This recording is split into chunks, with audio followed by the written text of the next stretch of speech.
I'm Gabriela Fresquez, and this is Radar 2020. Last week, all eyes were glued to our digital screens and emotional support food apps. Really, it was just like any other week in 2020. Only this time, after days of refreshing our electoral maps and keeping our veladoras lit, we learned that Joe Biden is getting hired, Donald Trump is getting fired, and Melania, well, we still don't know anything about Melania, except that her body doubles are looking for work. Frankly, last week, the USA was prepared to swap its acronym with TNT because, child, we know drama, but also because our iPhone news alerts were blowing up. Amid the escándalo, judges last week ordered massive sweeps of Postal Service facilities in search of undelivered ballots, at which point the USPS admitted that it processed at least 150,000 ballots after Election Day, jeopardizing critical votes. Then President Trump and Don Jr. set off a Twitter storm, which included calling for total war over the outcome of the election, spreading disinformation and ultimately getting censored. And there was no shortage of lawsuits contesting elections in multiple states, many of which were deemed baseless and all came from Republicans. And then this. They're trying, obviously, to commit fraud. There's no question about that. This time around, there was no need for foreign disinformation, since it seems we have that covered on the domestic front. Enter 2020's Sharpiegate. Sharpiegate. Sharpies used at the polls. Some Trump supporters believe that they were given Sharpies to invalidate their votes. Fine-tip Sharpies because they needed the fastest drying ink for the tabulation machines. Filling in the Sharpie, and then it dries. We'll give it a second here, and then, oops, you can see that smudge. Because of COVID, we all sort of knew that mail-in voting was going to be an ideal option for many voters. Knowing this, Trump called mail-in voting fraudulent early on and then encouraged his supporters to vote twice. Let them send it in and let them go vote. And if their system's as good as they say it is, then obviously they won't be able to vote. As my mom would say, sin vergüenza. And as expected, Democrats overwhelmingly relied on mail-in ballots. Wonder if that has anything to do with how the current administration completely politicized the pandemic. Point being, mail-in ballots take longer to count, meaning that on election night, some of us fell prey to the red mirage and the red wine. But in the days to follow, Joe's numbers soared. And in case you need a recap, here's how it all went down. 4 days after a record number of U.S. citizens cast their ballots nationwide, we finally learned who would be our president for the next 4 years. It wasn't the longest turnaround in history, not by a long shot, but for nervous voters, the wait was gruesome, and the stakes couldn't have been higher. To get here, Democrats knew they had to flip battleground states that went Republican red for Trump in 2016 and make them blue for Biden in 2020. The biggest and fastest growing demographic in America, Latinos. As well as win over states that traditionally vote Republican, casting the national spotlight on 2 Latinx heavy states, Florida and Texas. But lo and behold, it was Arizona and Georgia who surprised everyone. The 2 Republican strongholds making a flip that few saw coming. In Arizona, nearly all of Navajo Nation voted for Biden, a community hard hit by the pandemic. Also credited for the flip are sweeping demographic changes. In just the last 2 years, over 100,000 Latinx Arizonians turned 18 and became eligible to vote. Many of them bearing witness to anti-immigrant policies and rhetoric as children. In Georgia, where a recount is expected, it was young black voters who made the difference. Over 90% of them choosing Biden compared to about a third of white voters. News reports pointed to voters of color waiting hours in long lines, echoing Georgia's centuries-long history of suppression of the black vote for many. In spite of the obstacles, and as mandated through a popular hashtag, they set out to vote like their lives depended on it. And for many voters of color, it just may have. I'ma just be real for a minute. I do not envy Uncle Joe. He's a Democrat who's about to enter office with over 10 million cases of COVID-19 nationwide, a conservative majority in the Supreme Court, a racial injustice crisis at its peak, all while dealing with a conspiracy theory-driven incumbent who may or may not have to be forcibly evicted. Will we be president in 10 years? Only if we add a couple of terms in. Oh, now we have a story. There's your breaking news. And long after Trump has left 1600 Pennsylvania Avenue, the effects of his presidency will reverberate at the Supreme Court level, because issues concerning whether or not religious institutions can deny same-sex couples the right to adopt, the constitutionality of the Affordable Care Act, and even the future of social media are all at stake. All of these issues may likely arise in front of this now conservative majority SCOTUS. One unexpected twist that might work in Joe's favor is a Senate flip. Thanks to Georgia, there's a possibility that Democrats could reach a 50-50 tie in the chamber that Republicans have controlled since 2015. 2 Senate runoffs could make that happen come January 5th. And if it does, it would be up to VP Kamala Harris to break the ties, elevating Joe's chances of actually getting stuff done.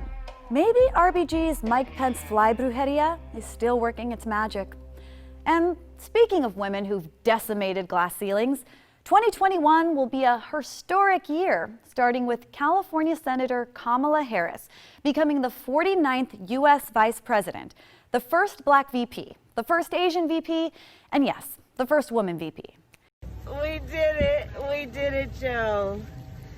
You're gonna be the next President of the United States.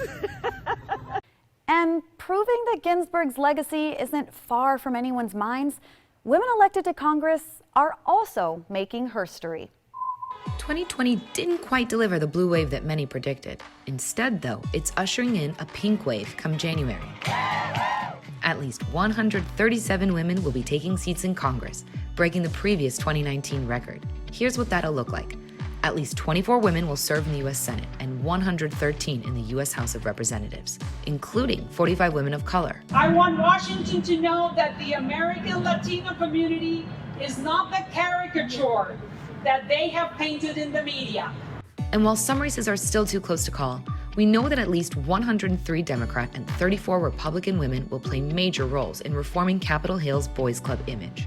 To the Black women, the Black girls, the nurses, the essential workers, the single mothers, this is our moment. Cori Bush will be the first Black Congresswoman in the history of Missouri. Marilyn Strickland will become the first Black representative for the state of Washington in Congress and the first ever Korean American Congresswoman. And Teresa Leger Fernandez of New Mexico's 3rd Congressional District. It was so emotional to actually realize that I am going to be going to Congress. I am the first Latina woman to represent my district, and am joining, 2 other women of color. And it's a bipartisan delegation. I think that's also important. She'll have the opportunity to implement her progressive agenda alongside 12 other Latinx women serving in Congress next year. And so we know that number needs to grow because our population is growing. What we need to do is our voices need to be strong. Our voices need to be unified. And I think they will be. But women still have a ways to go for equal representation. They make up more than 50% of the electorate, yet will only make up about a quarter of Congress. The reality is Congress is where decisions are made that impact our communities. And women of color and Latinos need to be at the table and in the rooms where decisions are being made about our communities, because we bring to that discussion the lived experience. And if the president-elect owes anyone a debt of gratitude, it's Black women, including many Afro-Latinas. They did a full mother mic drop when it came to registering voters in multiple states, with organizers like LaTosha Brown and Stacey Abrams leading the charge. Here in my state of Georgia, we have seen unprecedented engagement. Up to 800,000 voters have requested ballots. Many of this year's state races are proving that we're moving in a direction where our leaders are starting to better reflect the diverse communities they represent. For much of U.S. history, Congress has hardly reflected the makeup of the people it serves with respect to gender, race, and sexual orientation, among other factors. But 2021 is looking to make inroads on that front. For starters, 11 openly LGBT members of Congress will take office come January. And New York is celebrating not one, but two of the first openly gay black congressmen, Mondaire Jones and Richie Torres. We caught up with Torres after his win. I never thought as a poor kid from the Bronx, I would become a United States congressman. You know, I'm shaped by my identity as a black man, as a Latino man, as a Puerto Riqueño, as a LGBTQ person. The central mission of my life is to be the central advocate for America's largest city of low-income black and brown Americans. He's also a big advocate for mental health. I would not be where I am today were it not for the power of mental health care. 14 years ago, I was at the lowest point in my life. I had dropped out of college. I found myself struggling with depression and abusing substances. There were moments when I thought of taking my own life. And then I underwent treatment. And 7 years later, I became the youngest elected official in the largest city in America. Meanwhile, the number of Latinx senators is going up from 4 to 5 after Ben Ray Lujan secured his win. The 11th generation New Mexican gave up his House seat for a Senate run, and it paid off. His state now goes on to become the first with a U.S. House delegation comprised entirely of women of color. Among them, 2 Native American women. A total of 6 Native Americans won House seats in 2020, the most ever. But the biggest takeaway from this election cycle is, quite frankly, us, the voters. A projected 160 million ballots were cast, the highest turnout rate since 1900. Also historic was this year's youth voter turnout. As an elder millennial, I feel like a proud mama. And after all the attempts at voter suppression, millennials refuse to be deterred. Frankly, it is very discouraging that there is a swath of our political leaders that don't want me to vote. However, just because it is discouraging doesn't mean that we're going to stand for it. People are really starting to care, and I think that's a big part of like the culture that's changing. Young people are thinking about politics, even if they aren't eligible to vote yet. I feel excited, I feel fired up, and I feel so grateful for the organizers and activists and volunteers who have been knocking doors and making phone calls and sending text messages for months and years leading up to this election. Data shows that over 50% of those aged 18 to 29 voted this presidential election. And these voters highly favored the now president-elect Joe Biden. People saw the immediate threat of Donald Trump and were moved to action to organize and kind of defeat this threat with the hope of defeating this massive threat to democracy. We knew that we were choosing not a savior, we needed an alternative to Trump, but we know that there are things that need to be answered, and we want swift and bold action from a Biden administration, so we're ready. As for the Latinx vote, well, it looks like the sleeping giant finally cracked an eyelid, in large part thanks to massive grassroots voter outreach efforts. Have you registered to vote? Are you eligible to vote? And maybe also because both candidates spent nearly $30 million combined on radio and TV ads in Spanish trying to reach El Gigante. Latinos tienen que votar por Trump. Donald Trump va a hacer un excelente trabajo. Sé que usted está haciendo un excelente trabajo y que lo va a seguir haciendo muy bien. Latinos tienen que votar por Trump. ¿Qué? Donald Trump va a hacer un excelente trabajo. Oh my gosh, ¿cuánto le están pagando para decir esas mentiras? Whatever the reason, the fact is, America turned up. Both of them. The bedrock of democracy is that people engage with it, that we, the people, show up and have our voices heard. So there's a lot of power in that, and there's a lot of joy from taking action for yourself and for your community and for the people you love. So I think that may have a lot to do with the unprecedented numbers. Good morning. My name is America Ferreira. As a first-generation American, I am raising my voice to join the millions of Americans demanding a vote on comprehensive immigration reform. For as long as I've been engaged in voter registration, getting out the vote, being on the ground campaigning in any given election or for any given candidate, I have heard so many people and headlines discuss the Latino vote and this sort of sleeping giant. But what those headlines don't often get to and talk about are the many and very real obstacles that stand in the way between the eligible Latino voter bloc in this country, and then being able to access the polls. There is a lot of very targeted voter suppression that is successful in keeping Latinos from using their voice. And the reality of that voter suppression should not make us feel downtrodden and defeated. The reality of that voter suppression should tell us everything we need to know about the fact that our votes have power. They have so much power. Power that people are afraid of. Power that if we used it, if our community showed up and acted on the power that exists in our numbers, people in positions of power understand that this country would change dramatically and that our voices would have to be heard if we show up and use our right to vote. And that is how I always process the fact that there are so many people trying to take away my right to vote. It's a reminder to me that my vote has power and that when I use that power, things change.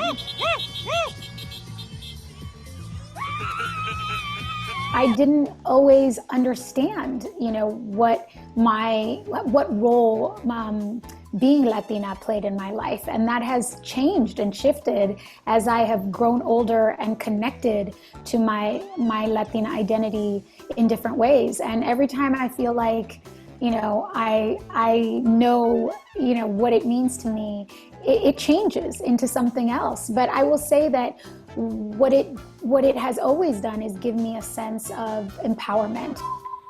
Thousands of newly eligible voters in Florida also experienced a sense of empowerment in 2020. Floridians with felony records who'd served their sentences. These citizens, with the exception of murderers or sex abusers, were able to vote for the first time, all because Florida voters overwhelmingly approved a 2018 amendment. But in 2019, state legislators passed a law that interpreted terms of sentence to include payment of fines, reminiscent of a poll tax. That's when living sports legends like LeBron James and Michael Jordan stepped in with a multi-million-dollar effort to help these returning citizens pay court fees. And on the grassroots front, the Florida Rights Restoration Coalition has been working year-round to ensure these citizens' rights are restored.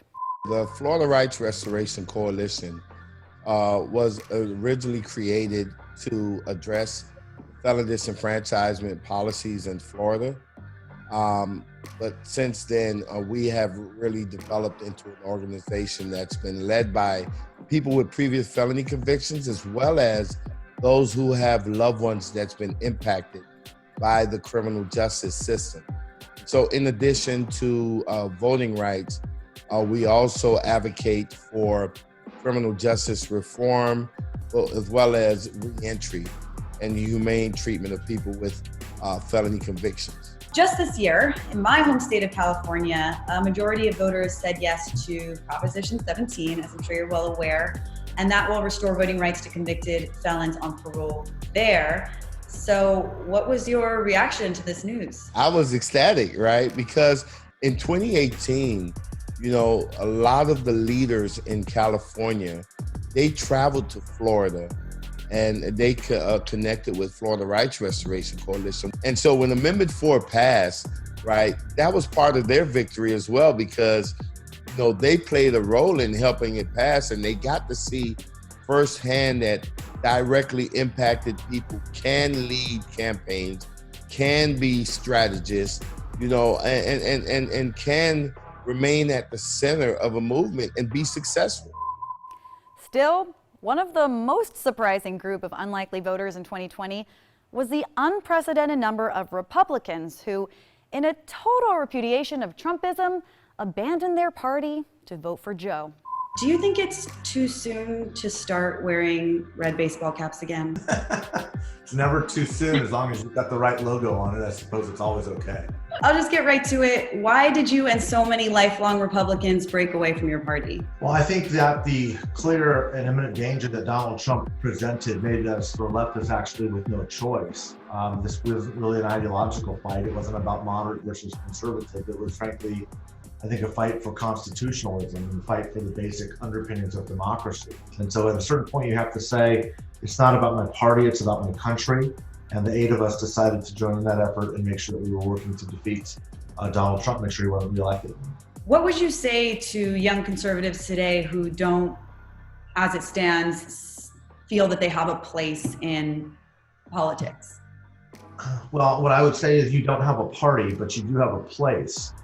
Everyone has a place as long as we have this American form of democracy. The question becomes, how are you going to advance the ideas that you believe will make a better country and a better world?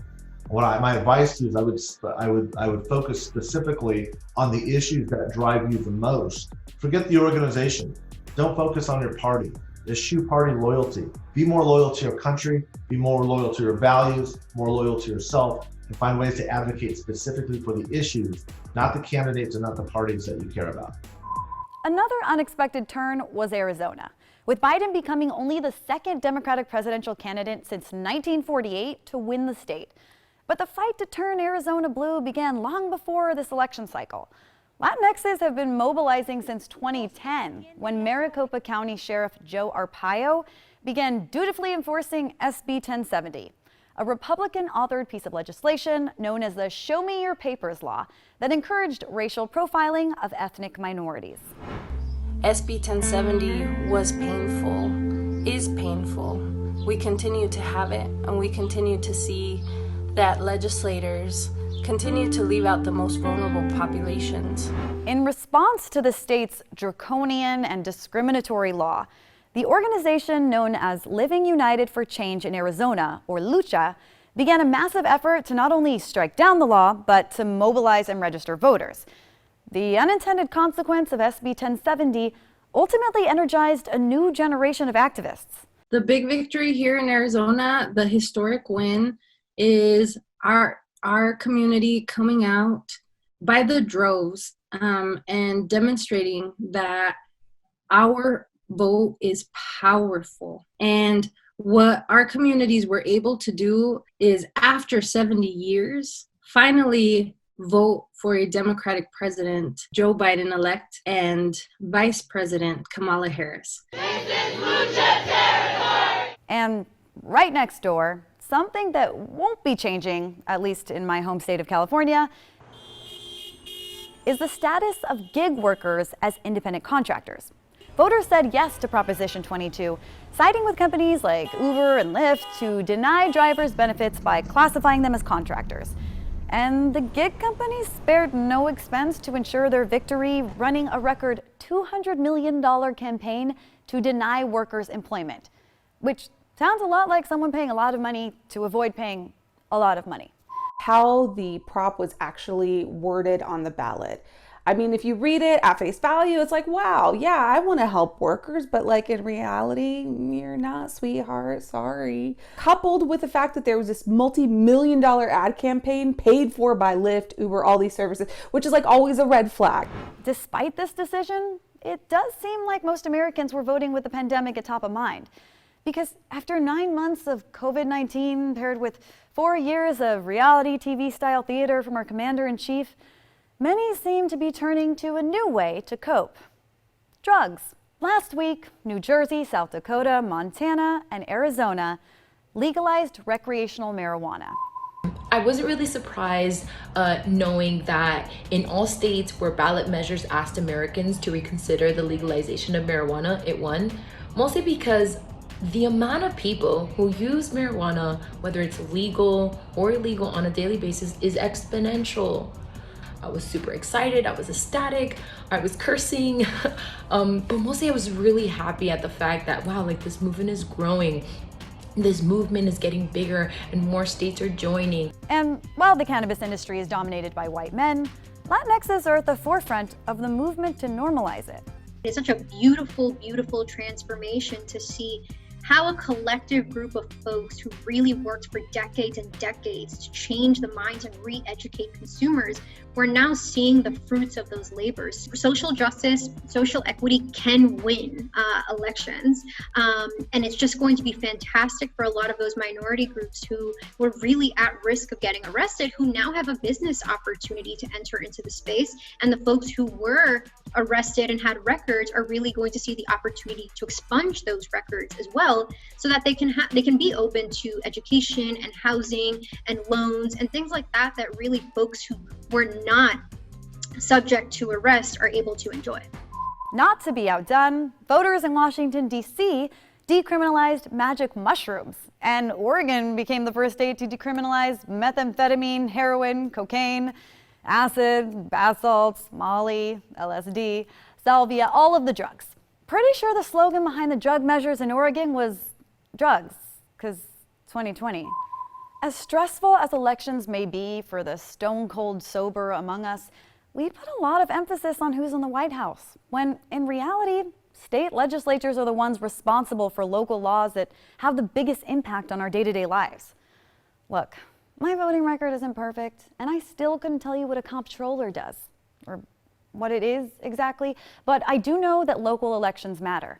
America knows what's up. When we're voting an election, we're not just voting for the president.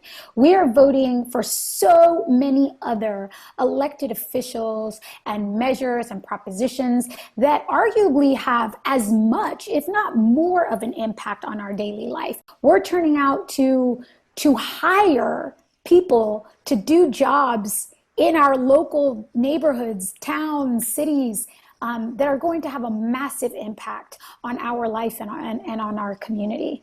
In Tennessee, for example, state legislators passed a law criminalizing sharing passwords to subscription services, meaning Tennesseans can face actual jail time for giving up their Netflix passwords. And if you're a password dealer, you could be charged with a felony. Password bartering is currently the most resilient form of millennial currency. If I lived in Nashville, I'd for sure have a criminal record. And so would all of my exes. And in several states, the political party that controls the state legislature and governorship is the one responsible for how district lines get drawn, basically determining the voting power of each district. And when they abuse that power to establish unfair political advantages, the process is called gerrymandering. You know, the weird word from your 8th grade civics class that still elicits a Pavlovian response to nod off. Founding father and Massachusetts Governor Elbridge Gerry drew this contorted district to ensure his party's victory in 1812. One political cartoonist likened it to a salamander.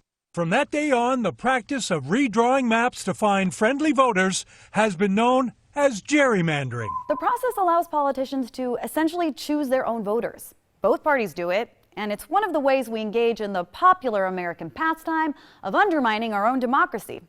And if you need another reason to pay attention to local elections, think about some of the more controversial state laws in the country. Remember stop and frisk in New York? It was Mayor Bloomberg who decided to implement it. And all those states that just legalized recreational marijuana, they did so in direct dissent of federal law. States have power, and so do its citizens, but only if we participate. I'm glad to say that the youth vote, formerly known for sleeping in on Election Day, is finally creeping out from under the covers. So now that you've swapped out the Ambien for the Adderall, keep it handy. You're going to need it for the midterms. The election ones, not the academic ones. Amphetamines are a real problem on college campuses, but completely legal in Oregon. I'm Gabriela Fresquez for Radar 2020. See you next year. I mean week.